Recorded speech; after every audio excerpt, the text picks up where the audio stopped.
السلام عليكم ورحمة الله وبركاته.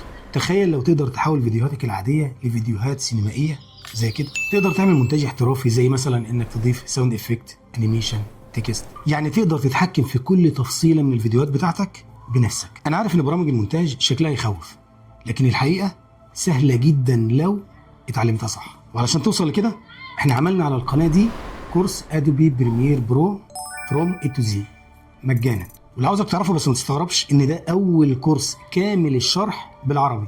وخلي بالك من كامل الشرح دي. ليه بقول كامل الشرح؟ لان الفيديو ده هياخدك خطوه بخطوه من اول ما تفتح بريمير لحد ما تكون قادر تعمل فيديو احترافي فعلا، وكمان تسلمه للعميل. كل يوم بننزل حلقه جديده، هو كل يوم انت بتتعلم فيه مهاره جديده توصلك للاحتراف. وزي ما اتقال لي وكانت نصيحه والحمد لله ربنا كرمني بيها، فانا بقول لك دلوقتي دي فرصتك تتعلم اهم مهاره مطلوبه تقريبا على السوشيال ميديا: المونتاج. مستني ايه؟ اعمل اشتراك في القناه وفعل الجرس علشان توصل لك حلقات الكورس كلها حلقه حلقه، علشان نبدا مع بعض ألذ رحله في عالم المونتاج.